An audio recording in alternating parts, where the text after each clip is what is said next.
Bab 50. Ye Mo menatap lelaki tua itu dan hatinya hancur. Untuk pertama kalinya, dia tidak bisa melihat seberapa kuat kekuatannya. Selain itu, lelaki tua ini memberinya perasaan terancam kematian. Ini adalah pertama kalinya dia merasakan perasaan seperti itu. Orang tua itu adalah musuh yang kuat. Dia memiliki temperamen yang sangat luas sehingga membuat Ye Mo teringat akan tekanan yang dialami oleh para kultivator Foundation Establishment. Jika Ye Mo tidak yakin bahwa tidak ada kultivator di God Cave, dia pasti sudah lari sekarang.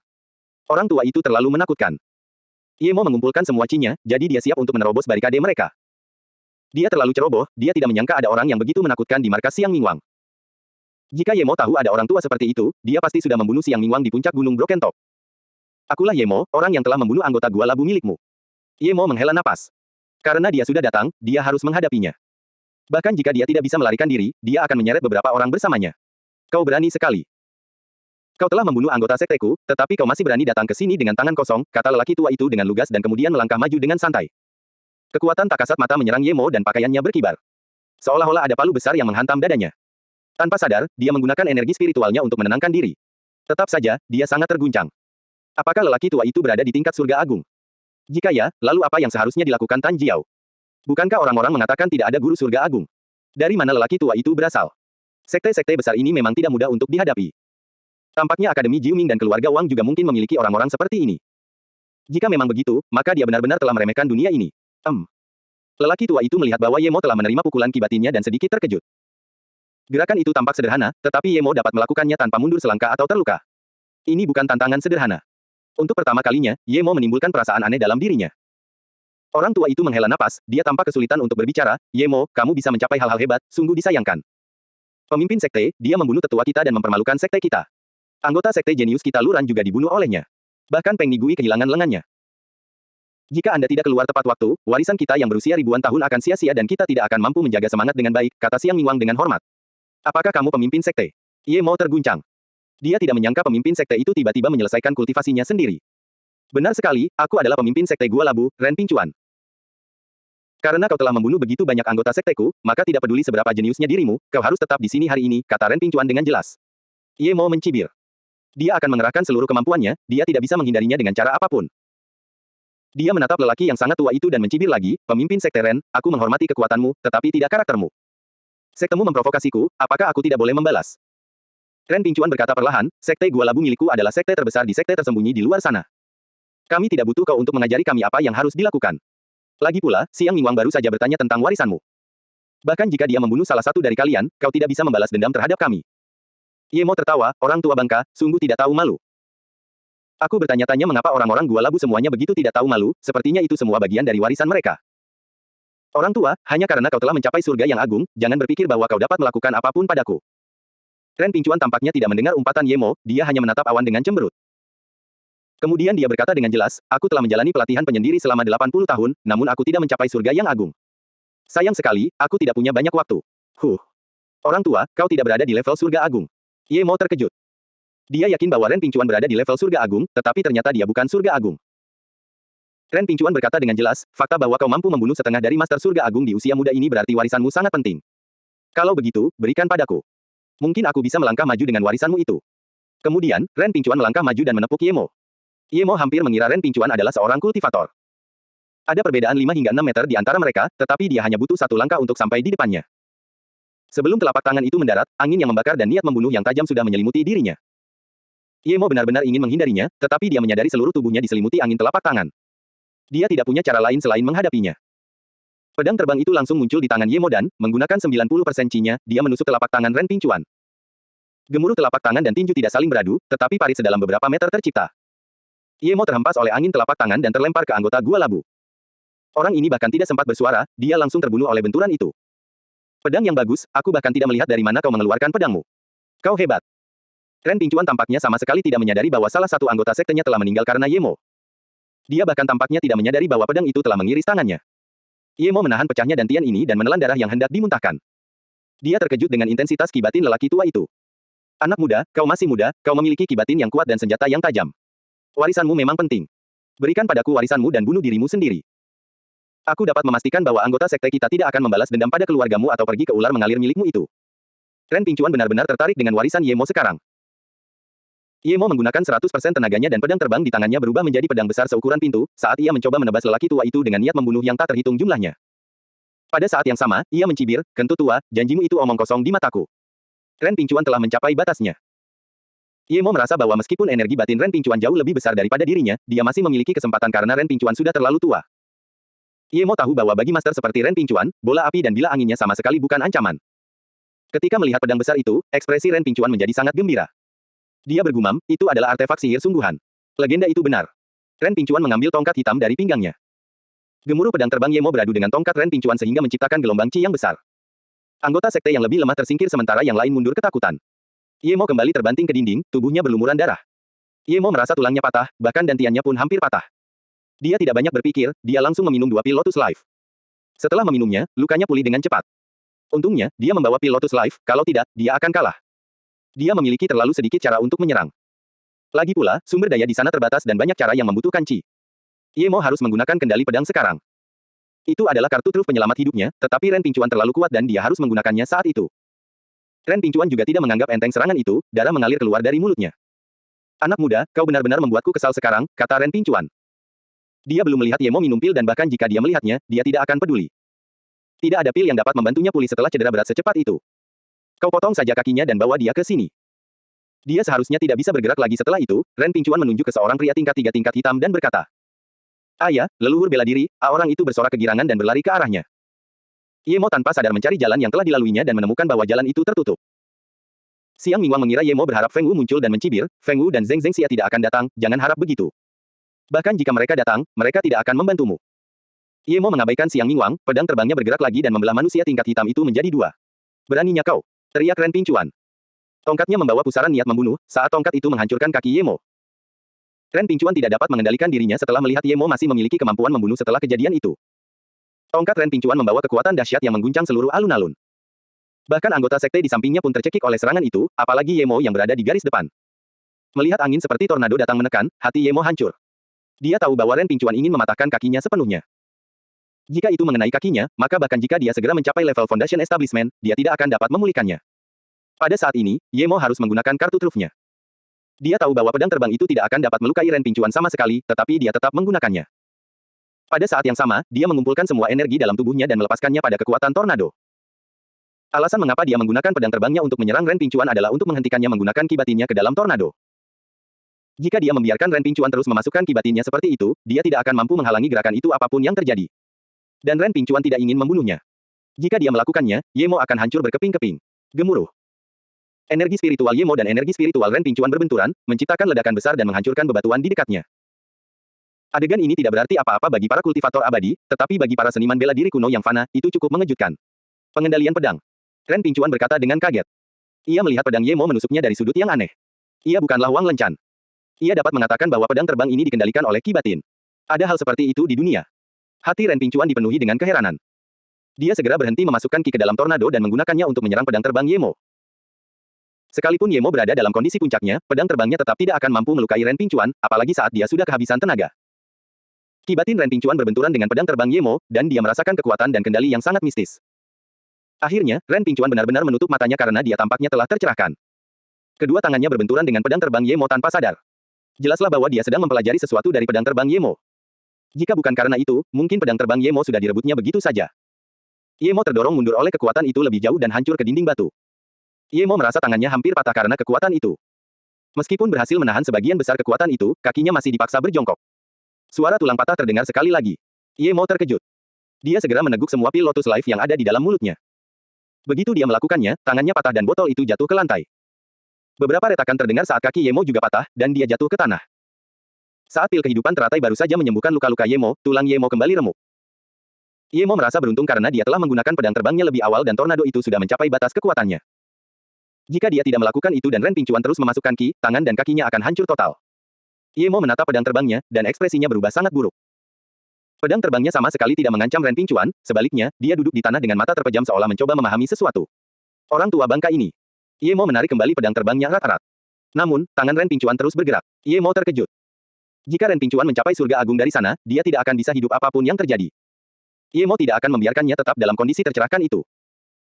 Dia menggunakan pedang terbangnya, dan pedang itu dengan cepat menusuk bahu Ren Pingcuan, tetapi Ren Pingcuan masih duduk di sana, menggerakkan tangannya. Tiba-tiba, kekuatan dahsyat meletus dari Ren Pingcuan. Ye Mo tercengang. Ren Pingcuan mulai mencapai surga yang agung. Kekuatan untuk mencapai surga yang agung sebesar ini. Tampaknya Tan Jiao benar-benar bukan surga yang agung. Tepat saat Ye Mo ingin terus menggunakan pedang terbangnya untuk menyerang, Xiang Mingwang berteriak, pemimpin sekte akan segera naik ke batas yang lebih besar. Ye Mo sudah di ujung tanduk sekarang, serang dan bunuh dia. Bahkan jika Ye Mo tidak terluka, dia akan mengalami kesulitan menghadapi begitu banyak master. Ye Mo dapat mengatakan bahwa orang-orang ini lebih kuat daripada rombongan Wang Lencan saat itu. Selas-selas Ye Mo membunuh 6 penyerang level bumi dan hitam dengan pedang terbangnya, tetapi ki batin dan indera rohnya terkuras dengan cepat seperti itu. Selas pedang panjang Xiang Mingwang menusuk dada Ye Mo. Ye Mo menggunakan tenaga dalamnya untuk mempercepat efek pil Lotus Life, tetapi dia terluka parah. Bahkan beberapa pil tidak dapat membantunya sekarang. Dan dia hanya mendapatkan lebih banyak luka. Ye Mo tahu bahwa saat tenaganya benar-benar terkuras, saat itulah dia akan mati. Pedang terbang itu menghabiskan 80% waktunya untuk melawan Xiang Mingwang dan 20% waktunya untuk melawan orang lain. Khasiat pil itu semakin melemah. Saat Ye Mo bisa menggerakkan satu tangan, khasiatnya sudah hilang sepenuhnya. Keputusasaan melintas di mata Ye Mo, apakah dia akan mati di sini? Pada saat ini, Ren Pingcuan tiba-tiba mengeluarkan lolongan panjang dan kekuatan besar meletus dari tubuhnya. Hati Ye Mo semakin hancur. Bahkan jika Ren Pingcuan belum mencapai surga yang agung, dia tidak akan bisa melarikan diri. Belum lagi melarikan diri, dia bahkan tidak bisa berdiri. Ye Mo mempertimbangkan beberapa hal dan tiba-tiba mengeluarkan kotak kayu dari cincinnya sebelum melemparkannya ke Xiang Mingwang, ini warisanku, ambillah. Xiang Mingwang menangkapnya secara refleks dan saat dia menangkapnya, Ye Mo segera berkata, Xiang Mingwang, itu bom di tanganmu. Beritahu orang-orangmu untuk berhenti, atau aku akan segera meledakkannya. Ye Mo memegang sebuah alat kendali di tangannya. Itu adalah alat kendali yang ia dapatkan dari Fu Brothers. Ia juga mendapatkan bom dari mereka. Ia tidak tahu seberapa kuat alat kendali itu, tetapi tidak akan lemah. Bahkan jika dia meninggal, dia bisa menyeret seluruh sekte ini bersamanya, dan dia tidak perlu khawatir tentang orang-orang ini yang pergi ke Flowing Snake. Xiang Mingwang tanpa sadar melihat kotak itu dan kemudian ke pengendali Ye Mo. Beberapa detik kemudian, dia berkata, kamu adalah seorang seniman bela diri kuno, namun kamu menggunakan cara rendahan seperti ini. Ye Mo duduk di tanah dan mencibir, jika kau berani meletakkannya, aku akan segera meledakkannya. Jika kau tidak percaya padaku, mengapa kau tidak mencobanya? Dan sejak kapan seniman bela diri kuno tidak diperbolehkan menggunakan teknologi canggih? Xiang Mingwang berkata dengan tenang, Ye Mo, jika kau pikir bom dapat melakukan apapun padaku, kau salah. Bahkan jika kau memiliki senapan mesin, kau tidak dapat melakukan apapun padaku. Serahkan warisan dan kendalimu yang sebenarnya, dan akhiri hidupmu sendiri. Aku berjanji tidak akan mencari masalah dengan keluargamu. Ye Mo benar-benar ingin mengejeknya, tetapi rasa terbakar dari dantiannya membuatnya memuntahkan darah. Dia tahu bahwa bahkan jika Xiang Mingwang tidak melakukan apapun, dia tidak akan bertahan lebih lama. Kasihan, pil kehidupan lotusnya juga sudah habis. Ye Mo tahu bahwa Xiang Mingwang benar. Jika ini hanya bom biasa, itu hanya akan melukainya atau paling-paling hanya membunuhnya. Saat ini, Ye Mo hanya bisa berharap ini bukan bom biasa. Xiang Mingwang hendak meletakkan bom itu ke samping ketika Ye Mo memberikan peringatan terakhir, Xiang Mingwang, jika kamu meletakkannya, aku akan segera meledakkannya. Xiang Mingwang sangat marah, tetapi dia tidak berani untuk tidak mendengarkan Ye Mo. Jika bom ini benar-benar bukan bom biasa dan dia membuangnya, seluruh sekte akan hancur karena dia. Pada saat yang sama, Ye Mo berusaha mengumpulkan sebagian energinya. Dia hanya membutuhkan sedikit, tetapi dia tidak bisa melakukannya. Xiang Mingwang, suruh orang-orangmu mundur ke pintu atau aku akan melakukannya, Ye Mo mengancam dengan dingin. Begitu mereka mundur ke tempat tertentu, dia akan bisa terbang dengan pedang. Xiang Mingwang tidak ingin melakukannya, tetapi dia tidak punya pilihan lain. Dia tidak berani mengambil risiko terhadap dirinya sendiri dan sekte tersebut. Sementara itu, kekuatan Ren Pingcan semakin kuat. Ye Mo khawatir. Dia tahu bahwa Ren Pingcuan akan segera menerobos. Dalam keputusasaannya, dia menggigit lidahnya dan memuntahkan darah, dengan paksa mengumpulkan sedikit energi pada akhirnya. Kemudian dia memanggil pedangnya di bawah pantatnya dan terbang ke langit. Sebelum mereka menyadari apa yang terjadi, Ye Mo menekan detonator. Dia tahu bahwa jika Ren Pingcuan bangun, dia tidak akan bisa melarikan diri. Ahaha, akhirnya aku mencapai surga yang agung. Sebelum Ren Pingcuan bisa benar-benar menikmati keberhasilannya, sebuah ledakan besar terdengar di lembah. Gemuruh, ledakan mengejutkan dan cahaya terang yang menusuk mata membuat Ye Mo pusing. Ye Mo tidak dapat lagi mengendalikan pedangnya secara aktif dan jatuh pingsan di atasnya, dan pedangnya jatuh ke sungai Lianchang. Di pinggiran pegunungan salju Meinei, seorang wanita tengah mendakinya dengan susah payah. Wanita itu mengenakan jaket tebal berwarna biru dan membawa ransel pendakian yang besar. Ini bukan musim terbaik untuk memanjat, dia satu-satunya yang melakukannya di saat seperti ini. Rambutnya berantakan karena angin, tetapi ekspresinya yang dingin juga menunjukkan kegigihan, seolah-olah dia tidak akan pernah menyerah memanjat, apapun yang terjadi. Namun, dia juga tahu bahwa dia masih jauh dari puncak. Jika Ye Mo melihatnya, dia akan mengenalinya sebagai wanita yang telah dia selamatkan 2 kali, yang bernama Yang Zhu. Meskipun dia membenci Ye Mo, dia harus mengakui bahwa Ye Mo telah menyelamatkannya tadi malam. Tidak peduli apapun, dia merasa bahwa Ye Mo memiliki niat buruk terhadapnya. Terlepas dari apakah instingnya benar atau tidak, dia meninggalkan kota itu malam itu, tetapi dia tidak kembali ke Beijing.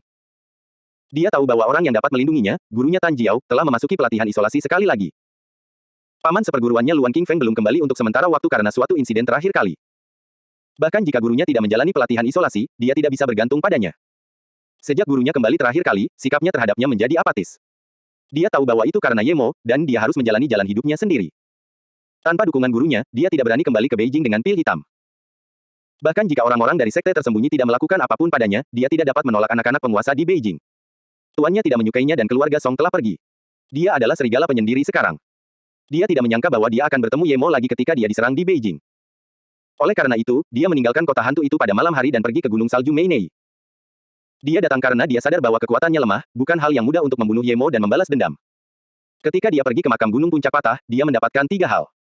Dia menemukan selembar batu giok dan seekor ikan yin yang. Selain itu, dia juga mendapatkan peta dari 2 perampok makam. Jelas peta itu mengarah ke sebuah makam yang berada di Gunung Salju Meinei. Kalau saja waktu itu tiba, dia tidak akan mempedulikannya, tetapi apa yang didapatnya dari Gunung Broken Top mengubah pikirannya. Malam itu, dia mendengar 2 perampok makam mengatakan bahwa makam itu milik keturunan Yuan Tiangang. Yuan Tiangang adalah seorang penyihir dari dinasti Tang. Dikatakan bahwa dia menguasai seni Dao. Jika dia menguasainya, dia mungkin bisa mendapatkannya dari makam itu. Dia tidak tahu apa-apa tentang ikan itu, tetapi entah bagaimana dia mendapatkan metode kultivasi ki batin dari kepingan giok itu. Ketika Song Yangzu memfokuskan perhatiannya, kepingan giok itu kembali normal. Ia mengira itu hanya ilusi, tetapi ketika ia berlatih sesuai metode kultivasi, ia menemukan bahwa dalam 1 malam ki batinnya telah menjadi lebih kuat. Penemuan ini membuatnya sangat bahagia. Namun, ia kecewa karena tidak mendapatkan apapun darinya ketika ia mencoba menyelidikinya. Hal ini membuat Song Yangzu semakin bersemangat untuk pergi ke makam kuno di pegunungan salju Meinei. Satu-satunya hal yang membuatnya bingung adalah bahwa ia telah jatuh pingsan di makam hari itu, apa yang telah menyelamatkannya dan membawanya kembali. Hal itu tertanam dalam pikirannya. Sungai Changlian sangat indah. Saat Song Yangzu tiba di sana, dia sudah lupa tujuannya. Ia beristirahat di salah satu cabang sungai. Air di sana tampak agak merah, dan sungai itu bernama Sungai Merak. Song Yangzu menatap ke dalam sungai dan tenggelam dalam pikirannya. Jika ia tidak harus membalas dendam atas keluarganya, ia dapat membayangkan dirinya pergi ke sana bersama orang yang ia cintai. Tempat yang cantik sekali, gumam Song Yangzu lalu meletakkan tasnya. Ia memutuskan untuk bermalam di sana dan pergi keesokan paginya. Song Yangzu membuat tenda sederhana di tepi sungai, lalu berjalan ke sungai untuk mencuci mukanya. Dia telah waspada selama beberapa hari dan sekarang dia akhirnya bisa sedikit bersantai. Namun, saat ia mendekati sungai, ia menemukan pemandangan yang mengejutkan. Beberapa saat yang lalu tidak ada apa-apa di sana, tetapi sekarang ada sesosok tubuh. Apakah orang ini masih hidup atau sudah mati? Song Yangzu menyeret pria itu ke tepi sungai dan dia menyadari bahwa pria itu penuh luka pedang. Song Yangzu dapat melihat bahwa orang itu mungkin seorang praktisi bela diri kuno. Dia mungkin telah meninggal karena luka yang serius. Memikirkan hal ini, Song Yangzu meraih sebuah dahan dan membalikkan orang itu. Ketika Ye Mo jatuh pingsan di atas pedang terbang, dia tahu itu tidak akan berakhir baik. Karena dia tidak memiliki tenaga dalam, dia tidak berhasil menghentikan dirinya sendiri dan langsung jatuh ke sungai. Air dingin membangunkannya sebentar. Ye Mo tidak bisa melakukan apapun untuk menyembuhkan dirinya sendiri, dia bahkan tidak bisa bergerak. Dia hanya bisa mengubah napasnya menjadi napas dalam, tetapi itu hanya akan membuatnya bertahan beberapa hari lagi. Ketika ia terbalik, ia terbangun sebentar. Namun ia tahu bahwa itu hanya berlangsung sebentar, ia akan segera pingsan lagi. Kau. Song Yangzu menatap Ye Mo dengan bingung. Dia tidak menyangka bahwa orang yang telah berusaha sekuat tenaganya untuk dibunuh akan jatuh ke tangannya dalam keadaan seperti itu. Apakah itu sebab dan akibat halus yang ada di dunia? Surga telah memberikannya padanya agar dia bisa membalas dendam. Pada saat itu, Song Yangzu mencabut belati tanpa ragu-ragu. Ye Mo membuka matanya dan menyadari bahwa dia benar-benar mengenal wanita yang menyelamatkannya. Dia adalah wanita dingin yang telah diselamatkannya 2 kali sebelumnya. Ye Mo tidak menyadari bahwa wanita ini ingin membunuhnya. Bagaimanapun, wanita itu tampaknya hanya tidak menyukainya, tidak sampai menginginkan nyawanya. Mungkin dia tidak menyukainya karena apa yang terjadi di barak pasukan khusus. Dia mengira Song Yangzu telah menyelamatkannya dan setelah melihatnya, dia merasa lega. Orang baik memang mendapatkan balasan yang baik. Dia telah menyelamatkannya 2 kali dan sekarang, Song Yangzu telah menyelamatkannya. Memikirkan hal ini, Ye Mo memaksakan senyum di tengah rasa sakit dan berkata, sepertinya aku cukup beruntung hari ini. Kemudian, Ye Mo memejamkan mata dan mulai menyembuhkan dirinya sendiri dengan energi Qi. Tanpa pil kehidupan teratai, ia hanya bisa mengandalkan dirinya sendiri untuk menyembuhkan luka-lukanya dengan melakukan siklus energi Qi dalam. Mendengar kata-kata ini, Song Yangzu tersadar. Itu dia, itu benar-benar dia. Dia ingat bagaimana malam itu di makam, dia begitu takut hingga pingsan, tetapi dia masih memiliki sedikit kesadaran. Dia samar-samar ingat digendong dan mendengar kata-kata, aku dalam suasana hati yang baik hari ini. Ini keberuntunganmu, aku akan membawamu keluar. Ketika dia terbangun lagi, dia mendapati dirinya berada di kamar hotelnya. Dia tahu itu bukan mimpi, tetapi tidak tahu siapa yang menyelamatkannya. Cara pria itu mengatakan, beruntung, sama persis dengan cara Ye Mo tadi. Song Yangzu tercengang. Dia tidak menyangka orang yang ingin dia bunuh ternyata adalah penyelamatnya 2 kali. Musuh atau dermawan, musuh atau dermawan. Tangan Song Yangzu gemetar. Dia tidak yakin apakah dia harus membunuh Ye Mo atau tidak sekarang. Apa yang harus dia lakukan? Ye Mo tidak tahu apa yang dipikirkan Song Yangzu dan sedang berusaha keras menyembuhkan dirinya sendiri. Dia tidak menyangka dirinya akan terluka parah kali ini. Ye Mo tahu bahwa kekuatannya berada di puncak sekte tersembunyi di luar, namun ia menghadapi kesulitan ini. Tanpa sedikit keberuntungan, ia tidak akan mampu meningkatkan kekuatannya lebih jauh. Tren pincuan itu memang kuat, tetapi bom itu juga cukup kuat. Bahkan Ren Pingcuan mungkin tidak akan mampu bertahan dari ledakan itu. Akan lebih baik jika dia mati karena ledakan itu. Ye Mo yakin bahwa semua anggota gua labu lainnya sudah mati. Melihat Ye Mo yang tak sadarkan diri, Song Yangzu berdiri di tepi sungai. Kakek, Ye Mo adalah musuh keluarga Song, tetapi dia menyelamatkanku. Aku ingin membunuhnya, tetapi aku benar-benar tidak bisa membunuh orang yang tak sadarkan diri, seseorang yang telah menyelamatkanku sebelumnya. Kakek, apa yang harus aku lakukan? Song Yangzu menangis tak berdaya di tepi sungai. Ye Mo tidak sepenuhnya pingsan, dan dia mendengar kata-kata Song Yangzu dengan jelas. Jadi dia berasal dari keluarga Song. Hati Ye Mo menjadi dingin, dan Qi-nya hampir kacau. Dia segera tenang, tetapi dia benar-benar tidak tahu apakah ini keberuntungan atau malapetaka. Satu-satunya hal yang bisa dia lakukan sekarang adalah berdoa agar Song Yangzu tidak membunuhnya. Dia tidak memiliki sedikit pun energi atau indera spiritual dalam kondisinya saat ini, tetapi bahkan jika dia memilikinya, dia tidak akan dapat membunuh Song Yangzu karena dia tidak dapat bergerak sama sekali. Selain itu, dia tidak memiliki pedang terbangnya lagi. Tanpa pedang terbangnya, bahkan jika dia pulih, kekuatan bertarungnya akan melemah. Song Yangzu menangis sambil mengambil belati dan berjalan di depan Ye Mo. Ye Mo berpikir, apakah aku tidak akan lolos dari kematian? Ye Mo, aku bisa membedakan dengan jelas antara permusuhan dan kebaikan. Kau pernah menyelamatkanku, jadi aku tidak akan membunuhmu hari ini. Sebelumnya, kau membawaku keluar dari makam, dan hari ini, aku menarikmu keluar dari sungai. Apakah kau bisa bertahan hidup atau tidak, itu terserah padamu. Mulai sekarang, kita tidak ada hubungannya satu sama lain, tetapi keluarga Song tetap dihancurkan oleh tanganmu. Lain kali aku melihatmu, aku akan membunuhmu untuk membalas dendam atas kakekku. Song Yangzu terus meneteskan air mata saat mengatakan ini. Setelah itu, dia mengemasi barang-barangnya dan pergi tanpa menoleh ke belakang. Dia tidak tahu apakah Ye Mo masih sadar atau tidak. Ye Mo mendengar langkah kaki Song Yangzu semakin menjauh dan menghela napas. Meskipun dia masih berada di tengah pegunungan bersalju dan jika dia tidak dapat pulih, dia akan tetap mati, itu jelas lebih baik daripada terbunuh saat itu juga. Di lubuk hatinya, Song Yangzu berharap Ye Mo akan mati karena luka-lukanya atau dimakan oleh binatang buas, tetapi dia menahan diri untuk tidak memikirkan hal itu. Sungai Changlian menjadi sangat dingin di malam hari. Ye Mo sangat bersyukur bahwa Song Yangzu tidak membunuhnya. Siapa yang mengira bahwa seseorang dari keluarga Song akan menyelamatkannya? Dia telah memutuskan bahwa lain kali Song Yangzu mencoba membunuhnya, dia akan membiarkannya pergi. Dia hanya membunuh beberapa anggota keluarga Song. Karena dia telah membiarkan sebagian besar dari mereka pergi, tentu saja dia bisa melakukan hal yang sama untuk Song Yangzu. Hal utama dengan Ye Mo adalah untuk tidak pernah menyentuh batasnya. Jika seseorang melakukannya, baik Song Yangzu atau bukan, dia akan membunuh mereka semua. Suara-suara aneh terdengar dari sungai Merak, tetapi Ye Mo tidak mempermasalahkannya dan hanya berbaring diam di tepi sungai. Dia jauh lebih bahagia daripada beberapa jam yang lalu. Dia sekarang dapat menjalankan siklus meridian dengan baik dengan Qi-nya, yang berarti kecepatan penyembuhannya akan meningkat pesat. Beruntunglah dia telah menghabiskan seluruh botol pil Lotus Life itu. Jika tidak, dia pasti sudah mati sekarang. Seekor burung liar terbang melewati Ye Mo dan mengejutkannya saat dia masih dalam tahap penyembuhan. Ye Mo membuka matanya dan mendapati hari sudah siang. Es telah terbentuk di pakaiannya. Ia berusaha keras dan mendapati tulang kakinya sudah mulai pulih, dan tangannya sudah bisa bergerak. Indera spiritualnya juga sudah pulih cukup banyak saat itu. Ye Mo menghela napas dan mengeluarkan beberapa pil biasa, lalu memakannya dengan cepat. Perlahan-lahan ia mulai pulih. Ketika ia bisa mengerahkan sebagian besar tenaganya lagi, ia akan kembali mencari pedang terbangnya. Begitu berhasil, ia akan mencari lebih banyak ramuan dan meramu lebih banyak pil kehidupan teratai.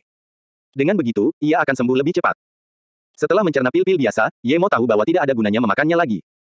Dia mengeluarkan pedang untuk menopang dirinya agar bisa berdiri. Terlepas dari apakah dia berhasil membunuh semua orang di Gua Labu, tetap tinggal di tepi sungai bukanlah ide yang bagus. Ye Mo tahu dia bahkan lebih lemah daripada orang biasa saat ini, jadi dia tidak terburu-buru untuk menemukan pedang terbangnya. Beberapa jam kemudian, Ye Mo muncul di dekat sebuah batu tak jauh dari sungai dan menemukan sebuah lubang untuk masuk. Setelah itu, ia menutup lubang itu dan mulai pulih kembali. Sementara itu, puluhan kilometer jauhnya, Song Yangzu sedang mencari pintu masuk makam dengan petanya. Butuh 2 hari lagi, tetapi akhirnya Song Yangzu berdiri di dasar lembah dan dia dipenuhi dengan kegembiraan. Dia tahu dia telah menemukan tempat yang mengarah ke makam, hanya berjarak 10 meter dari dasar lembah. Song Yangzu ingin mencari tempat tinggal untuk sementara waktu. Dia berencana untuk berkultivasi sambil menggali makam kuno. Namun, pada saat ini, sebuah suara terdengar. Apakah ada orang yang berbicara di kedalaman gunung bersalju? Song Yangzu melihat ke belakang dengan kaget dan melihat 2 pria membawa tas besar. Mereka memegang senapan di tangan mereka dan mereka berjalan ke arahnya sambil berbicara. 2 pemburu. Apakah di sana? Song Yangzu tidak menuju ke makam, dia tidak bisa mengungkapnya. Ketika Song Yangzu melihat kedua pria itu, mereka juga melihatnya. Kedua pemburu itu saling berbicara dan menuju ke arahnya sambil membawa senjata mereka. Ketika mereka mendekat, Song Yangzu melihat bahwa salah satu dari mereka adalah orang asing berkulit putih. Dia bertubuh kekar. Pria lainnya adalah orang Cina, dia sangat pendek tetapi tegap. Wajahnya penuh bekas luka, yang membuatnya tampak sangat mengerikan. Mereka jelas terkejut melihat Song Yangzu di sana. Siapa kau? Mengapa kau berada di kedalaman pegunungan bersalju Meinei? Tanya pria pendek itu. Ia waspada, seakan-akan satu kata yang salah akan membuatnya menembak. Siapa kalian? Song Yangzu merasa tenang. Orang-orang ini mungkin benar-benar pemburu. Dia bisa mencium bau darah di tas mereka. Tetapi Song Yangzu tidak dapat mengerti mengapa mereka ada di sana. Seolah-olah mereka merasa Song Yangzu tidak mengancam, pria pendek itu meletakkan senjatanya dan berkata, saya Jiang Chuanwu, ini teman saya Erikson. Kami datang ke sini untuk berburu. Berburu. Song Yangzu menatap kedua pria itu dengan bingung dan tiba-tiba berkata, apakah kalian datang untuk berburu rubah salju? Ia semakin yakin bahwa mereka datang ke sini untuk memburu rubah salju. Bulu rubah salju sangat berharga, dan konon hanya pegunungan salju Meinei yang memiliki hewan ini. Hewan ini tidak hanya dilindungi secara nasional, tetapi juga internasional. Ekspresi Jiang Chuanwu tidak terlihat baik, tetapi dia tetap berkata, apakah mereka semudah itu ditemukan? Kami datang ke sini hanya untuk berburu hewan biasa. Song Yangzu tidak bertanya lagi, itu bukan urusannya. Tidak apa-apa asalkan mereka tidak datang ke makam. Untuk apa kau ke sini? Jiang Chuanwu menatap Song Yangzu dengan bingung. Dia begitu cantik dan muda, namun dia sendirian di kedalaman gunung bersalju. Kelihatannya menyeramkan. Aku hanya sedang mendaki, tapi aku tersesat. Dia tidak mau lagi berbicara dengan kedua pemburu itu, jadi dia berbalik dan pergi. Dengan mereka di sana, dia tidak bisa menggali makam. Dia harus menunggu sampai mereka pergi sebelum dia bisa melakukannya. Jiang Chuanwu menoleh pada orang asing itu dan berkata, Erikson, apakah kamu percaya padanya? Pria berkulit putih tinggi itu menatap Jiang Chuanwu dan tersenyum, Tuan Chuanwu, wanita itu sungguh cantik. Mendengar ini, Jiang Chuanwu memikirkannya dan ingin mengatakan sesuatu, tetapi Erikson melanjutkan, Tuan Chuanwu, kita sudah berada di tempat ini selama setengah bulan tetapi kita masih belum melihat rubah salju. Saya rasa tidak ada gunanya jika kita terus seperti ini. Jiang Chuanwu langsung tahu apa maksudnya. Ia disewa oleh Erikson, jika mereka menemukan rubah itu, ia akan mendapat sejumlah besar uang. Jika tidak, ia hanya akan menjadi pemandu wisata. Dia tahu bahwa Erikson menginginkan wanita itu, tetapi dia punya kekhawatiran.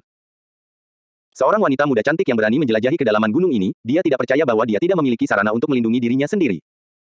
Tuan Erikson, dia bukan wanita biasa jika dia bisa berkelana di kedalaman gunung ini. Ada banyak orang yang cakap di Tiongkok. Jika dia memiliki latar belakang yang penting, maka kita, kata Jiang Chuanwu dengan khawatir. Erikson tersenyum, kita akan dijebloskan ke penjara karena memburu rubah salju. Sekarang dia tahu tujuan kita, kalau dia melaporkan kita, maka kita akan, dia tidak menyelesaikan kalimatnya. Jiang Chuanwu tahu apa yang dimaksud Erikson. Ia juga mendambakan wanita, tetapi ia pernah mendengar tentang seni bela diri kuno dan ia tahu ada banyak master. Mungkin saja ia salah satunya, karena ia berani melakukannya sendiri. Erikson melambaikan sebuah kantung dan berkata, aku tahu apa yang kamu khawatirkan, tetapi aroma ini dapat membuat orang lemah, bahkan kehilangan akal. Jiang Chuanwu terguncang dan mengutuk. Orang itu punya benda seperti itu. Jika dia menggunakannya padanya, dia akan mati. Sepertinya dia harus lebih waspada terhadapnya.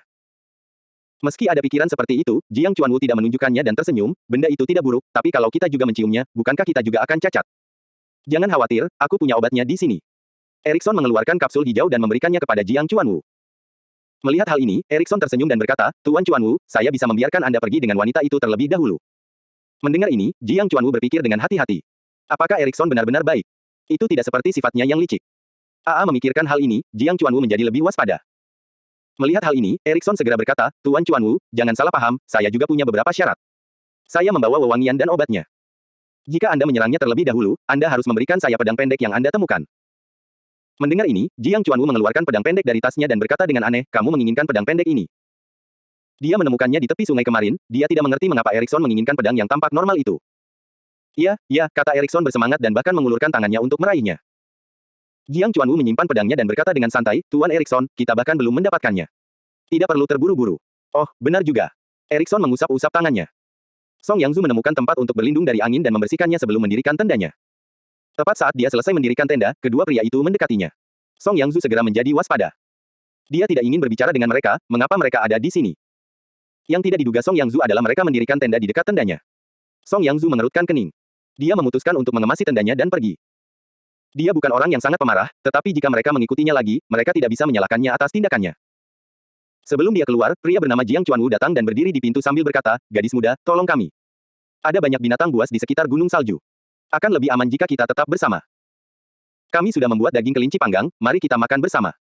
Song Yangzu berkata dengan wajah dingin, tidak perlu, aku tidak suka tinggal dengan orang asing. Karena kalian suka di sini, aku akan pindah. Hai, namaku Erikson. Senang bertemu denganmu. Erikson menghampirinya dengan sopan dan mengulurkan tangannya. Wajah Song Yangzu dingin, seolah-olah dia belum melihat tangannya. Erikson menarik tangannya dengan canggung dan menyerahkan sebatang rokok kepada Jiang Chuanwu, sebelum menyalakan rokoknya sendiri. Minggir. Keduanya berani merokok di depan tendanya dan membuat semua asap masuk ke dalam. Song Yangzu tidak tahan lagi dan memutuskan untuk memberi mereka berdua pelajaran. Jiang Chuanwu tiba-tiba menyemburkan asap rokok ke wajah Song Yangzu dan bergumam dengan nada menyeramkan, gadis muda, di kedalaman gunung tandus ini, bukankah lebih baik jika kita saling menemani? Di sini akan terasa hangat. Niat membunuh terpancar di mata Song Yangzu. Hanya karena dia belum pernah membunuh sebelumnya, bukan berarti dia tidak bisa melakukannya. Song Yangzu menendang, membuat Jiang Chuanwu terlempar puluhan meter jauhnya. Dia tidak bisa merangkak naik dari tanah untuk waktu yang lama. Kemudian, Song Yangzu menendang Erikson dengan cara yang sama, dan dia terlempar jauh, mendarat dengan keras di samping Jiang Chuanwu. Begitu dia melakukannya, dia merasa ada yang tidak beres. Dia merasa lemah dan sangat bernafsu. Song Yangzu segera menyadari bahwa pasti ada sesuatu yang mencurigakan pada asap itu, tetapi dia bahkan tidak punya kekuatan untuk menginjak rokok itu untuk mematikannya. Bukankah kau menjanjikan asap? Jiang Chuanwu tidak selesai mengeluh, karena dia melihat Yangzu tersandung. Hehe, ini terbuat dari rumput ular merah Afrika asli. Tidak peduli seberapa konservatifnya dia tidak akan bisa mengendalikan dirinya sendiri. Erikson tersenyum dan mengusap pinggangnya, merangkak perlahan, wanita ini benar-benar menakutkan. Tendangannya terlalu kuat. Jiang Chuanwu juga merasa takut. Kalau bukan karena asap, mereka berdua tidak akan bisa menandingi wanita ini. Ye Mo berdiri. Setelah seharian pemulihan, luka luarnya telah menghilang, dan tulang-tulangnya telah pulih. Bahkan indera spiritualnya telah pulih setengahnya. Namun, Qi-nya hanya pulih kurang dari 1%. Ye Mo tahu bahwa itu karena dantiannya yang terluka. Jika dia ingin memulihkan semua Qi-nya, dia harus menyembuhkan dantiannya terlebih dahulu. Namun, dia tahu bahwa tanpa pil kehidupan teratai, tidak akan mudah untuk memulihkan dantiannya. Jika bukan karena pedang terbangnya, dia pasti ingin meninggalkan tempat ini. Dia yakin tidak ada orang lain selain Xiang Mingwang dan Ren Pingcuan yang bisa selamat dari ledakan itu. Xiang Mingwang bahkan kemungkinan besar sudah meninggal karena dialah yang memegang bom itu. Satu-satunya yang dikhawatirkan Ye Mo adalah Ren Pingcuan. Jika Ren Pingcuan tidak meninggal, maka Ye Mo akan meninggal jika dia bertemu dengannya lagi. Namun, betapapun ia ingin pergi, ia membutuhkan pedang terbangnya. Tanpa pedang itu, ia tidak akan bisa melarikan diri dari pegunungan ini. Pedang terbangnya juga sangat berharga, akan sangat sulit untuk menemukan bahan yang cukup untuk membuat yang baru. Ye Mo mencari selama berjam-jam di tepi sungai tetapi tidak menemukan apapun. Dia kekurangan tenaga dan cepat merasa lelah. Seekor binatang putih melintas di depan mata Ye Mo dengan cepat, begitu cepatnya hingga Ye Mo hampir tidak menyadarinya. Benda yang cantik sekali. Indra spiritual Ye Mo segera menyadari bahwa itu adalah seekor rubah. Ia tahu bahwa benda seperti ini sangat langka di bumi, terutama yang berwarna putih dan cantik. Ye Mo langsung menyukainya. Dia berpikir bahwa karena King Sui memiliki silver, jika dia memberikan rubah ini kepada Luo Ying, dia akan sangat senang. Berpikir seperti itu, Ye Mo mengikuti makhluk imut itu. Seolah merasakan bahwa Ye Mo sedang mengejarnya, makhluk itu berlari lebih cepat. Jika Ye Mo memiliki pedang terbang atau Qi-nya, tidak akan butuh waktu lama baginya untuk menangkapnya. Namun sekarang, dia hanya sedikit lebih kuat dari orang normal. Dia berlari selama beberapa jam dan bahkan tidak menyadari bahwa dia telah memasuki bagian dalam gunung salju. Ketika Ye Mo terengah-engah dan hampir kehabisan napas, dia akhirnya hampir mengejar rubah itu. Tepat saat Ye Mo hendak menangkap rubah itu, dia menghentikan dirinya sendiri. Dia telah merasakan pedang terbangnya berada di kedalaman pegunungan ini. Pedang terbangnya jelas terjatuh di tepi sungai, mengapa bisa ada di sini? Tidak peduli apa, karena pedang terbangnya ada di sini, Ye Mo harus pergi. Ye Mo melepaskan indera spiritualnya secara maksimal dan berlari ke sana.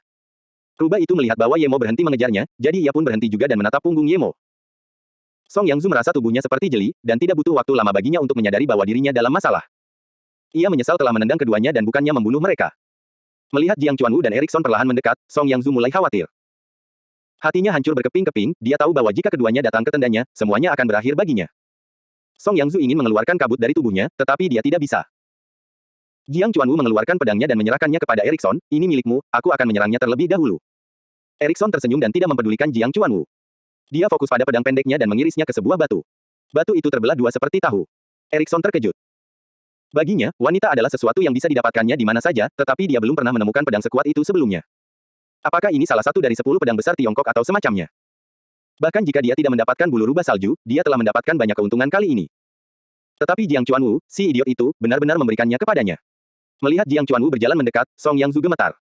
Jika saja kau mau bekerja sama, semuanya akan baik-baik saja. Aku tidak akan menjadi satu-satunya yang merasa senang di sini. Kau tidak benar-benar rugi, mengapa kau begitu serius? Jiang Chuanwu mengulurkan tangannya sambil berbicara dengan santai. Binatang, jika kau berani datang, aku akan membunuhmu. Teriak Song Yangzu. Ia benar-benar ingin membunuhnya, tetapi ia sama sekali tidak berdaya. Mendengar ini, Jiang Chuanwu tertawa, beraninya kau mengancamku. Bagaimana kalau aku membunuhmu setelah menidurimu, Jalang? Meskipun Jiang Chuanwu hanya mengancamnya sekarang, dia memang punya pikiran untuk membunuhnya. Dia telah mampu menendang mereka berdua sejauh itu dengan satu tendangan. Dia tidak berani membiarkannya hidup. Saat Song Yangzu semakin putus asa, tiba-tiba ia merasakan kekuatan kembali padanya. Ia gembira dan ingin mencabut pedangnya, tetapi sebelum ia melakukannya, tiba-tiba ia merasakan hasrat yang kuat di dalam hatinya. Nafsu itu membuatnya merasa sangat tidak tahu malu.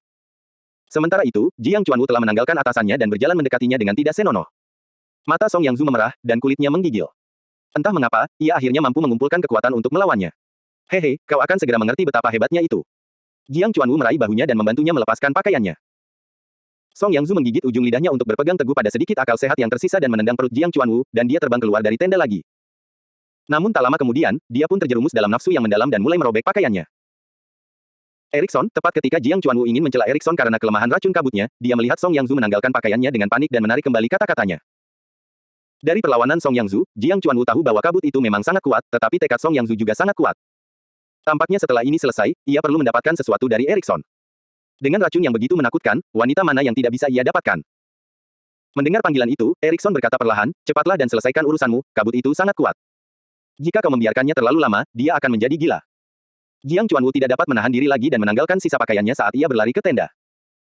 Ye Mo kebetulan berjalan ke lembah tepat pada waktunya untuk menyaksikan Jiang Chuanwu bergegas masuk ke dalam gua. Yang paling mengejutkannya adalah Song Yangzu tampak sedang merobek pakaiannya. Ye Mo tidak dapat menahan diri untuk tidak mendesah, dunia ini benar-benar kecil. Ye Mo langsung tahu bahwa Song Yangzu pasti telah dibius. Dia tidak bisa membiarkan ini berlalu begitu saja, terutama karena Song Yangzu telah menyelamatkannya sebelumnya. Ye Mo mencibir, hebat, menyiksa wanita di kedalaman gunung, iya. Jiang Chuanwu mendengarnya dan segera berhenti. Dia melihat Ye Mo berjalan mendekat, dan dia bereaksi cepat, berteriak, Erikson, bunuh orang ini, cepat. Ye Mo melihat pedang terbang di tangan Erikson saat dia meletakkannya untuk mengeluarkan senjatanya.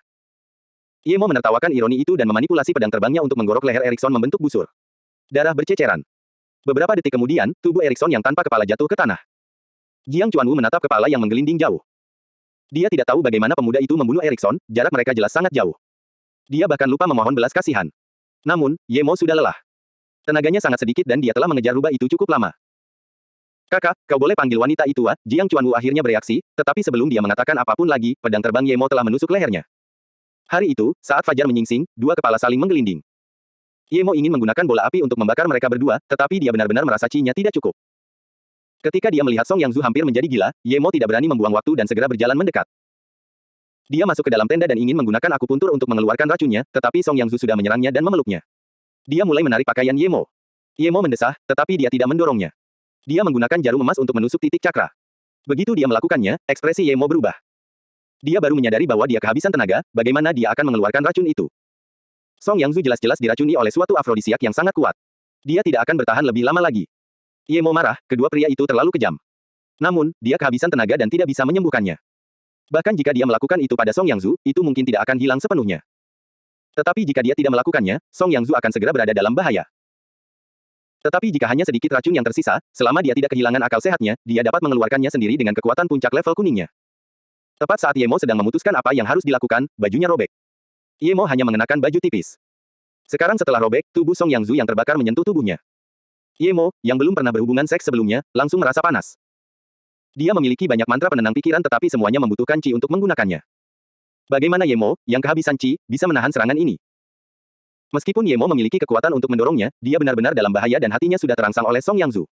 Dia tidak ingin mendorongnya. Dia bahkan mencabut jarum emas itu. Ye Mo merasa bersalah terhadap Ning Qingsui dan Luo Ying, tetapi dia hanya bisa berbohong dan meyakinkan dirinya sendiri bahwa Song Yangzu telah menyelamatkannya sebelumnya. Dia tahu itu hanya alasan, tetapi dia tetap menggunakannya untuk menghibur dirinya sendiri. Gemuruh saat tangan Song Yangzu mencengkeram area pribadinya, Ye Mo tidak dapat memikirkan hal lain. Ia tenggelam oleh api Song Yangzu. Dia tidak peduli lagi dengan hal lain, saat dia meraih Song Yangzu yang lemah. Mereka berdua adalah orang baru tetapi mereka tidak membutuhkan siapapun untuk mengajari mereka, mereka hanya harus mengikuti naluri mereka. Meskipun tidak menyentuh apapun dengan tangannya, Ye Mo merasakan api nafsu. Ketika dia diselimuti oleh kehangatannya, dia tanpa sadar mengeluarkan geraman seperti binatang. Dia kehilangan dirinya sendiri untuk sesaat. Song Yangzu dengan kikuk menungganginya dan rasa sakit itu membangunkannya sejenak. Ini adalah pertama kalinya baginya, tetapi rasa sakit itu tidak hanya fisik, tetapi juga mental. Dia terbangun, melihat Ye Mo dan tiba-tiba mulai menangis. Dia ingin menghentikan dirinya sendiri tetapi dia segera diliputi oleh keinginan itu lagi. Dia telah melupakan segalanya. Ye Mo meraih Song Yangzu. Bahkan jika dia kalah pada wanita itu untuk pertama kalinya, dia tidak ingin menjadi orang yang pasif. Dia mulai mengambil peran aktif, dan dia meletakkannya di atas pakaian di tanah. Dengan sambutan canggungnya, dia lupa siapa yang ada di bawahnya. Namun nafsu birahi itu akhirnya memudar. Saat Song Yangzu merasakan semacam cairan panas, ia membuka matanya. Ye Mo berhenti bergerak dan menatap Song Yangzu, yang balas menatapnya. Ye Mo merasa wajahnya terbakar, seperti anak kecil yang ketahuan melakukan kesalahan.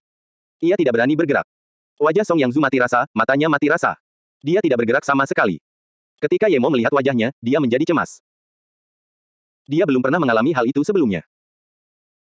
Dia telah berkali-kali membayangkan dirinya bersama Luo Ying dan Ning Qingsui, terkadang bahkan di waktu yang sama, tetapi dia tidak pernah berpikir untuk bersama wanita lain, terutama yang berasal dari keluarga musuhnya.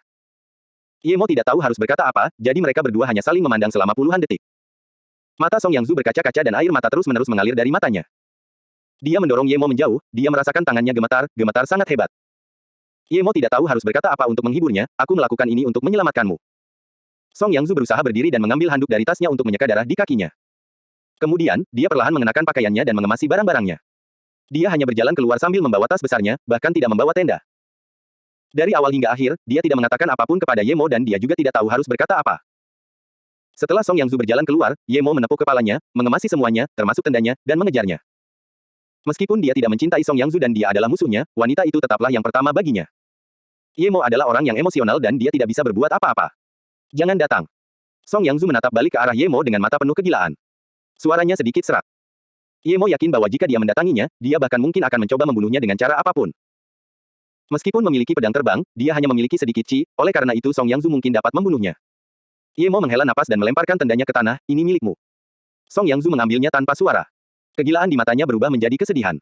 Kemudian, dia perlahan berbalik dan pergi. Bulan muncul dan sinar bulannya terpantul di gunung salju, menerangi area itu dengan cahaya pucat yang halus.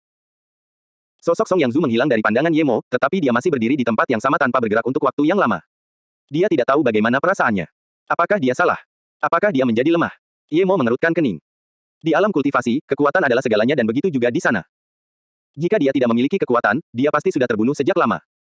Keluarga Song ingin dia mati, jadi mengapa dia tidak bisa membunuh mereka? Bagaimana mungkin dia meragukan hatinya karena hal seperti ini? Kultivasi adalah untuk mengejar jalan besar yang melawan langit. Jika dia bahkan tidak bisa mengendalikan hatinya, bagaimana dia bisa mencapai puncak kekuatan? Memikirkan hal ini, Ye Mo pun mulai terbuka. Bahkan kebingungannya terhadap Song Yangzu pun menghilang. Dia berdiri di sana dan melolong, dia merasakan lukanya sedikit pulih. Dia yakin bahwa begitu dia pulih sepenuhnya, kondisinya juga akan meningkat selangkah. Song Yangzu mendengarnya dan berhenti sejenak. Setelah lolongan Ye Mo selesai, dia melanjutkan. Seekor rubah putih bersembunyi di sudut lembah dan, ketika dia mendengar lolongan Ye Mo, dia dengan hati-hati mengintip keluar dan menatap Ye Mo. Ye Mo menoleh dan melihat rubah itu lagi, yang menurutnya agak aneh. Ia berhasil tidak tertangkap olehnya pada siang hari, jadi mengapa ia kembali? Apakah ia tidak takut ditangkap olehnya? Rubah kecil itu melihat bahwa Ye Mo telah menyadarinya dan berbalik untuk berlari. Ye Mo tersenyum dan tidak repot-repot mengejar rubah itu, malah berjalan ke tenda yang tersisa untuk memulihkan diri. Dia baru saja mendapat pencerahan, jadi akan lebih baik jika menggunakan kesempatan itu untuk berkultivasi. Sementara itu, Song Yangzu telah kembali ke makam yang telah direncanakannya untuk digali pada siang hari. Dia tidak tahu apa yang harus dia lakukan sekarang. Haruskah dia terus menggali makam untuk menemukan cara agar menjadi lebih kuat dan membunuh Ye Mo, atau haruskah dia tidak membunuhnya? Dia tahu bahwa Ye Mo telah menyelamatkannya, tetapi dia tidak tahan diselamatkan oleh musuh lagi dan lagi, bahkan kehilangan keperawanannya padanya. Hati Song Yangzu sedang kacau. Jika dia menyerah untuk membalas dendam dari Ye Mo, dia akan kehilangan semua arah dalam hidupnya. Jika tuannya masih bersikap sama seperti sebelumnya, mungkin dia bisa kembali dan berkultivasi, tetapi setelah tuannya menjauh darinya, satu-satunya motivasinya adalah balas dendam. Namun sekarang, motivasi itu telah kabur. Song Yangzu tidak meneruskan kultivasinya dan tidak memakan pil hitam itu. Dia tidak ingin memikirkan Ye Mo dan lebih baik tidak terjadi apa-apa. Dia hanya bisa mengubur kenangan itu di lubuk hatinya, tidak akan pernah mengingatnya lagi. Dia bahkan berharap tidak akan pernah melihat Ye Mo lagi. Song Yangzu duduk di dekat makam cukup lama sebelum mulai menggali. Akhirnya dia menyadari bahwa dia tidak tahu harus berbuat apa atau kemana selain melakukan apa yang telah direncanakannya di lokasi makam. Seolah tidak mengenal lelah, dia menggali selama 2 jam tanpa henti sebelum akhirnya berhenti karena dia menemukan lorong acak. Seseorang pasti telah menggali lorong di sini, tetapi karena ketuhan, pintu masuknya telah diblokir. Song Yangzu merangkak ke dalam terowongan dengan sangat hati-hati. Lagi pula, dia belum pernah menyerbu makam sebelumnya dan dia juga tidak tahu apapun tentang memeriksa oksigen dan sebagainya. Untungnya, dia tahu bahwa makam kuno memiliki beberapa bahaya bagi mereka. Dia pernah mengalami sebagian bahaya itu sebelumnya, jadi dia membawa pedang panjang bersamanya. Makam itu redup dan tampak membentang tanpa akhir. Song Yangzu mengenakan obor tambang di kepalanya, tetapi dengan sedikit cahaya yang diberikannya, terowongan suram itu tampak agak menakutkan. Song Yangzu merasa merinding. Ini jelas merupakan terowongan jauh di dalam pegunungan, tetapi dia bisa merasakan angin.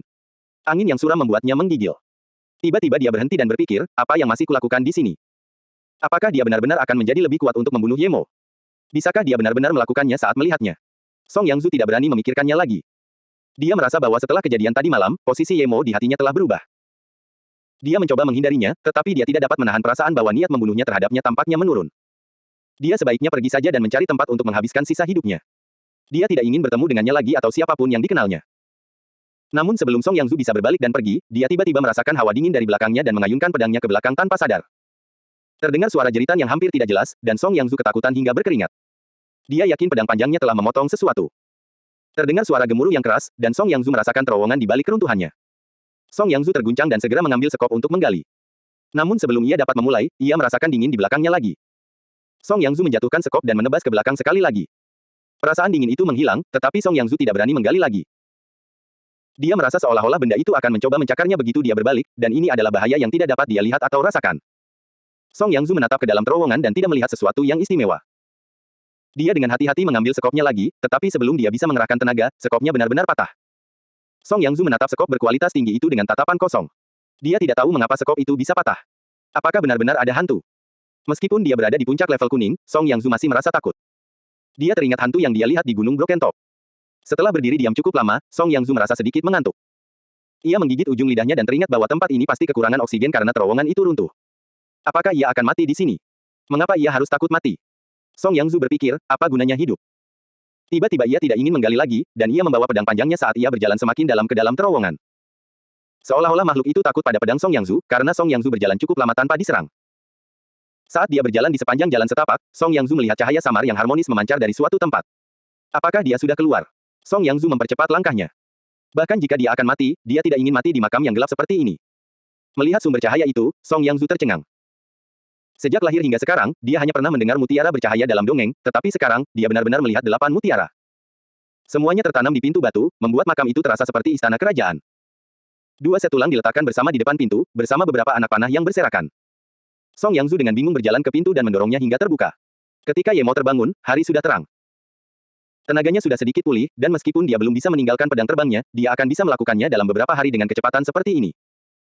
Dia menembakkan beberapa bola api dan membakar tenda-tenda serta mayat-mayat sebelum berjalan keluar dari lembah yang sunyi ini.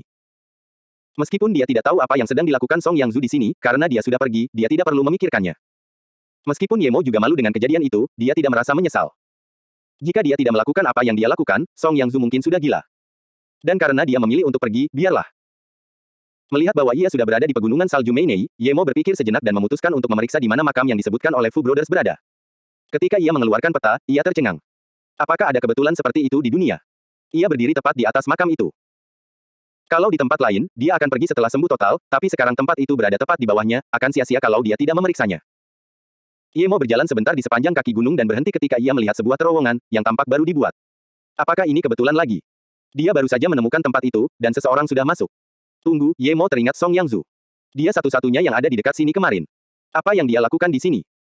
Ye Mo mengamati indera spiritualnya, dan wajahnya berubah saat melihat keadaan makam itu. Terowongan yang baru digali itu telah runtuh. Jika Song Yangzu ada di sana, bukankah dia akan dikubur hidup-hidup? Meskipun tenaga dalam Ye Mo baru pulih sedikit, ia menggali lebih cepat daripada Song Yangzu. Dalam waktu kurang dari 1 jam, ia berhasil masuk ke dalam terowongan. Ye Mo pernah mendengar bahwa makam ini sepertinya dihuni oleh hantu yang menggaruk punggung. Namun, di hadapan Ye Mo, hantu itu hanyalah hantu kecil yang menyedihkan. Hantu itu bahkan tidak berani mendekati mereka yang belum berkultivasi namun memiliki yanci yang kuat, apalagi kultivator sejati. Ye Mo mengamati indera spiritualnya di dalam terowongan dan segera melihat hantu di sudut. Jika dia masuk ke sana sendirian, dia tidak akan peduli dengan hantu yang tidak akan menyerangnya. Tetapi Song Yangzu baru saja masuk, hantu itu mungkin telah menyerangnya. Dengan pikiran-pikiran ini, Ye Mo melemparkan bola api dengan santai. Hantu itu segera menghilang dan terowongan itu tampak tidak terlalu dingin. Ye Mo berjalan cepat melewati gua itu. Setelah beberapa saat, dia melihat sebuah pintu batu dengan mutiara bercahaya di atasnya. Ada 2 mayat di sebelahnya. Ada yang tidak beres. Ye Mo ingat bahwa Fu bersaudara mengatakan ada 9 mutiara, tetapi dia hanya dapat menemukan 8 di sana. Selain itu, pada saat itu mereka mengatakan bahwa selain 2 mayat, mereka juga membunuh seseorang dengan anak panah, bagaimana mungkin dia tidak melihat mayat itu? Ye Mo tidak mempermasalahkannya. Dia peduli kemana Song Yangzu pergi. Bagaimana mungkin dia tidak bisa melihatnya di dalam terowongan? Ye Mo tahu bahwa pintu batu itu dapat menembakkan anak panah, jadi dia melemparkan batu ke pintu itu tetapi tidak ada anak panah yang ditembakkan. Apakah semua anak panah telah digunakan? Bagaimanapun, Ye Mo mengeluarkan 8 mutiara bercahaya itu, yang harganya sangat mahal. Dia tidak akan meninggalkannya untuk orang lain. Setelah itu, Ye Mo mendekati pintu batu itu. Dia hendak menghancurkannya dengan pedang terbangnya, tetapi ketika dia mendorong pintu itu dengan ringan, pintu itu malah terbuka sendiri. Ye Mo masuk ke dalam dan mendapati dirinya berdiri di atas panggung dengan keliling 1 meter. Di luar panggung itu terdapat jurang yang dalam. Untungnya, ada tangga yang mengarah ke bawah di tengah panggung. Tepat saat Ye Mo memutuskan untuk turun, pintu batu di belakangnya tertutup. Ye Mo berbalik dan mencoba mendorong pintu. Tidak terjadi apa-apa, seolah-olah pintu batu itu telah terkunci. Ye Mo marah. Dia ditipu untuk masuk ke dalam, dan pintunya langsung tertutup. Tanpa berpikir panjang, Ye Mo mengeluarkan pedang terbangnya dan mencoba menebas pintu itu. Tetapi pedang terbangnya hanya berhasil menebas 15 cm. Ia kemudian menyadari bahwa itu bukanlah pintu batu, melainkan papan baja setebal 30 cm. Papan baja itu dilapisi granit setebal 15 cm di kedua sisinya. Jika orang lain, tidak akan ada seorang pun yang mampu menggali pintu itu seumur hidupnya, kecuali Ye Mo. Dia menggunakan pedang terbangnya dan menggali lubang besar di pintu itu. Melihatnya, Ye Mo merasa puas. Mungkin, bahkan orang yang mendesain pintu itu tidak dapat meramalkan bahwa seseorang dapat menggali lubang sebesar itu dalam waktu yang singkat. Kemudian, Ye Mo menuruni tangga dan tetap menjaga indera spiritualnya. Setelah Ye Mo berjalan sekitar 100 meter, dia melihat Song Yangzu. Song Yangzu berada di dasar lembah, di tengah sungai bawah tanah. Keadaannya tidak terlihat baik. Wajahnya pucat dan dia berdiri di atas batu di tengah sungai. Dia mengayunkan pedangnya ke segala arah, tetapi tidak ada apapun di sekitarnya. Ye Mo berlari menuruni tangga tanpa ragu dan melemparkan papan kayu ke sungai. Lalu, dia berdiri di atasnya dan pergi ke arah Song Yangzu. Namun begitu dia melakukannya, tiba-tiba kepala hitam aneh yang tak terhitung jumlahnya muncul di sekitar papan. Kepala-kepala ini mencoba menggigit papan kayu, beberapa bahkan mencoba menggigit kaki Ye Mo. Ada bau busuk yang keluar dari mulut mereka yang besar dengan gigi bengkok yang tajam. Ye Mo terkejut. Ia belum pernah melihat ikan yang menjijikkan seperti itu. Gigi mereka tajam dan sisiknya bengkok. Selain itu, ada cairan aneh di antara sisik-sisiknya yang membuat mereka terlihat sangat menjijikkan dan jelek. Ye Mo segera mengeluarkan pedang panjangnya dan menebas mereka. Darah yang menyengat dan busuk terciprat ke sungai dan ikan-ikan yang mati segera dilahap habis oleh ikan-ikan di sekitarnya. Meskipun begitu, semakin banyak ikan yang muncul. Papan kayu di bawahnya menghilang, karenanya Ye Mo dengan cepat melompat dan mendarat di batu tempat Song Yangzu berada. Bahkan jika ikan-ikan itu tidak dapat melakukan apapun padanya, dia tidak ingin menyentuh mereka. Terutama karena mereka tidak terlihat seperti herbivora. Jika dia jatuh ke sungai, dia pasti akan mati. Song Yangzu sudah kehilangan tasnya dan dia terus saja menebas dengan pedangnya secara acak, tanpa menyadari sama sekali bahwa Ye Mo ada di sampingnya. Dia bahkan menusuknya. Ye Mo menangkapnya dan dia langsung merasakan aura suram di dalam tubuhnya. Itu karena dia telah bertemu dengan hantu, jadi setelah Ye Mo membasmi aura suram itu, Song Yangzu menjadi tenang. Meskipun dia telah kehilangan senternya, bau Ye Mo yang familiar membuatnya berhenti menolak. Dia terdiam, dia tidak tahu bagaimana Ye Mo bisa sampai di sana juga. Sebelum Ye Mo sempat berbicara, semakin banyak ikan datang kepada mereka, seolah-olah mereka tertarik dengan bau darah. Ye Mo mengeluarkan salah satu mutiara bercahaya itu dan Song Yangzu segera melihat sekelilingnya. Ia menjadi sangat takut hingga berteriak.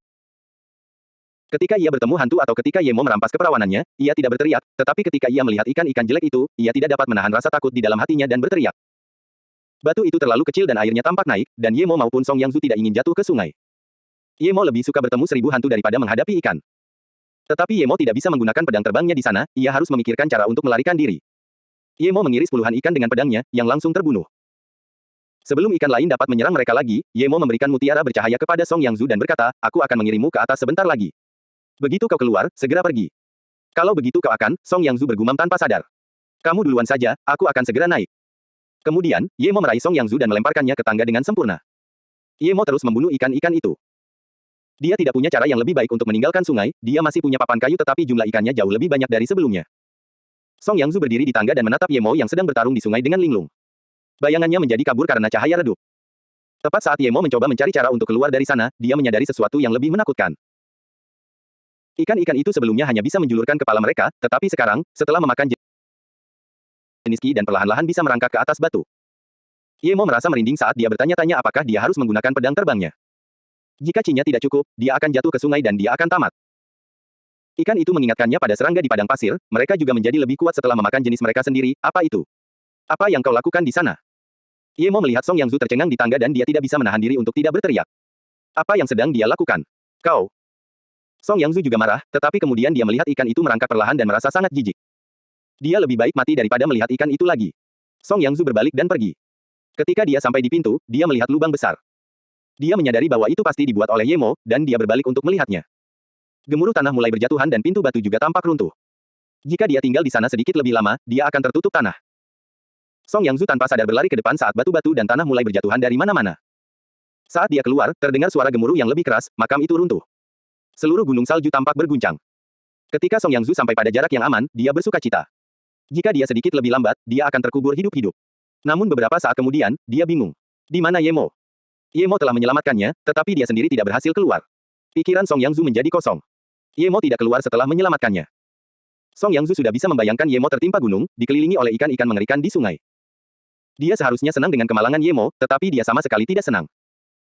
Dia berdiri di kaki gunung, melihat longsoran batu yang masih mengamuk dan merasa sedikit melankolis. Dia tidak ingin menangis untuk Ye Mo, tetapi dia tidak bisa menahan air matanya. Mengapa dia menangis untuk musuhnya? Mengapa? Dia tidak bisa mengerti. Seolah-olah dia masih bisa merasakan kehangatan Ye Mo di tubuhnya.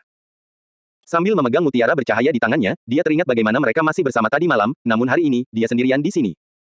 Balas dendam telah dilakukan, tetapi dia tidak dapat membayar utangnya. Meskipun Ye Mo adalah musuhnya, dia juga telah menjadi prianya. Song Yangzu memikirkan kekasihnya, dan menjadi linglung. Dia duduk di sana sepanjang hari, menangis tanpa henti. Apakah dia menangis karena membalas dendam atau karena kekasihnya yang telah meninggal? Hanya dia yang tahu. Baru pada hari ketiga dia akhirnya pergi. Rasa lapar yang dia rasakan bukanlah rasa sakit yang paling menyiksa baginya. Melainkan kurangnya arah dan makna yang dia rasakan. Namun, masa lalu sudah berlalu, sebaiknya jangan pernah mengingatnya lagi. Song Yangzu bergumam, mulai hari ini, Song Yangzu tidak ada lagi.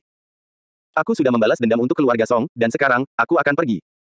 Seperti itulah sosoknya perlahan menghilang dari pinggiran pegunungan salju Meinei. Dengan suara gemuruh itu, Ye Mo tahu segalanya tidak terlihat baik. Dia tahu bahwa jika dia tidak akan pernah pergi. Ye Mo meraih papan kayu dan ingin melemparkannya untuk dijadikan pijakan, tetapi dia melihat bahwa tangga itu telah ditutupi oleh batu dan tanah. Ye Mo secara naluriah melemparkan papan itu ke arah yang berlawanan. Seperti yang diharapkan, begitu dia berdiri di papan, ikan itu memakannya semua, tetapi Ye Mo hanya perlu mendapatkan sedikit momentum dari papan saat dia melompat dan mendarat di dinding seberang. Dia menggunakan pedang terbangnya untuk menusuk dinding dan menggunakannya untuk menstabilkan tubuhnya. Saat batu-batu dan tanah terus berjatuhan, banyak yang jatuh di atas Ye Mo. Ada beberapa batu besar yang menghantam sungai, dengan air yang bahkan setinggi Ye Mo. Ye Mo dengan cepat memanjat beberapa jarak dan menggali lubang di dinding. Di saat lain, dia tidak ingin menggunakan pedang terbangnya untuk menggali dinding batu, tetapi sekarang, dia tidak punya pilihan lain. Tepat saat Ye Mo berhasil menggali lubang untuk berlindung, batu-batu besar mulai berjatuhan. Jika dia sedikit lebih lambat, tidak peduli seberapa kuat dia, batu-batu ini akan menghancurkannya. Terdengar suara gemuruh lagi saat semakin banyak batu jatuh. Hati Ye Mo hancur. Dia tahu sesuatu yang istimewa pasti telah terjadi. Seluruh gunung berguncang. Dia menduga tembok tempat dia berada mungkin juga akan runtuh. Ye Mo menyadari bahwa dia tidak akan bisa menyelamatkan dirinya sendiri seperti ini, jadi dia segera mulai menggali tembok lagi. 1 jam kemudian, gemuruhnya melemah, tetapi jelas masih ada. Ye Mo memperkirakan bahwa dia pasti berada di suatu tempat di tengah gunung. Dia benar-benar tidak beruntung. Dia tidak tahu apakah Song Yangzu juga berhasil keluar. Ye Mo menghela napas. Akan lebih baik jika dia tidak pernah melihatnya lagi, tetapi dia juga merasa jauh di dalam hatinya bahwa dia adalah wanitanya. Dia tidak ingin dia berhubungan dengan pria lain. Apakah aku terlalu mendominasi? Ye Mo bertanya pada dirinya sendiri, tetapi dia langsung menepuk kepalanya. Hidupnya lebih penting sekarang, mengapa dia memikirkan hal-hal yang tidak berguna ini? Suara di luar semakin mengecil, dan tepat saat Ye Mo ingin berhenti, dia menyadari bahwa dia telah menggali dinding batu. Yang muncul di hadapannya adalah sebuah lembah besar. Lingkungan sekitarnya terdiri dari dinding batu di mana-mana, kecuali sebuah formasi gua kecil di bawahnya. Ini tempat yang aneh. Ye Mo merangkak turun dengan hati-hati dan berkeliling sebentar. Sesekali ia melihat ikan-ikan menjijikan itu di sungai lagi, tetapi jumlahnya tidak banyak. Tempat apa ini? Ye Mo melihat sekeliling dan menemukan tempat untuk melanjutkan penggalian. Dia tahu bahwa jika dia tidak menggali tempat ini, dia tidak akan bisa keluar. Ye Mo berhenti menggunakan pedang terbangnya untuk menggali.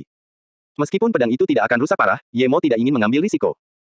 Ini adalah satu-satunya artefak sihirnya, ini adalah separuh hidupnya. Dia hanya bisa mengandalkan pedang terbang untuk keluar dari sisi lain. Beruntungnya, dia memiliki banyak senjata di cincin penyimpanannya. Sementara Ye Mo terus menggali, ia mengolah dan memulihkan kekuatannya. Ini telah menjadi kebiasaan bagi Ye Mo. Beruntung ia juga memiliki makanan dan air di dalam cincinnya. Seminggu kemudian, Ye Mo telah pulih sepenuhnya, dan kekuatannya seperti yang diharapkan telah mencapai tingkat yang lebih tinggi. Tahap tengah dari tahap 4.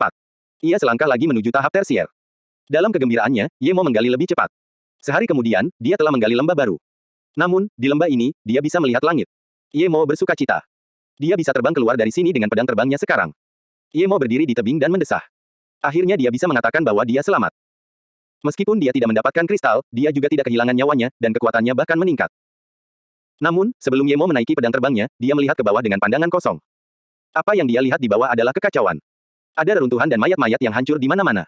Ye Mo tidak bisa lebih mengenal tempat itu. Ini adalah gua labu tempat dia melarikan diri. Dia benar-benar menggali sampai ke sini.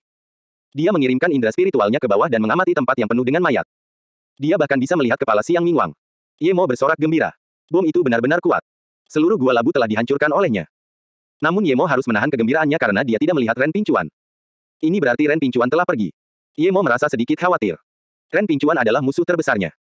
Dia bahkan lebih suka jika hanya satu orang yang mati asalkan orang itu adalah Ren Pingcuan.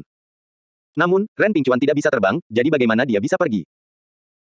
Setelah dipikir-pikir lagi, Ren Pingcuan tidak bisa terbang, tetapi tidak akan sulit bagi seorang Master Surga Agung untuk meninggalkan dasar lembah.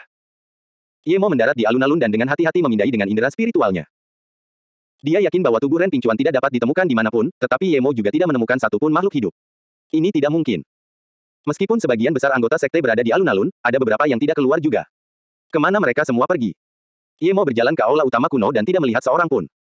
Dia semakin curiga bahwa pasti ada jalan keluar lain di suatu tempat. Di tengah aula berdiri panggung setinggi 2 meter dengan kursi hitam biasa di atasnya. Di belakangnya ada kerudung bertuliskan naga. Di belakang panggung ada 6 pilar besar, masing-masing dengan hewan aneh yang sama di atasnya. Ye Mo memeriksa hewan itu dan segera mengenalinya sebagai ikan jelek yang dilihatnya di sungai. Mengapa makhluk ini diukir di sini? Ye Mo tidak bisa mengerti. Apakah gua labu menyimpan mereka? Apa yang mereka wakili? Ye Mo memindai area tersebut menggunakan indera spiritualnya dan menemukan sebuah lubang batu. Kelihatannya agak aneh, jadi Ye Mo berjalan ke arahnya. Tiba-tiba dia menghentikan langkahnya dan merasa ingin berlari. Kau di sini, terdengar suara yang sangat tua. Ye Mo langsung merinding. Itu Ren Pingcuan. Orang tua ini tidak mati dan menunggunya di sini. Bagaimana dia tahu dia akan datang? Ye Mo telah menyembunyikan indera spiritualnya, tetapi tetap saja hanya menemukan Ren Pingcuan dari jarak 30 meter. Bagaimana Ren Pingcuan melakukannya?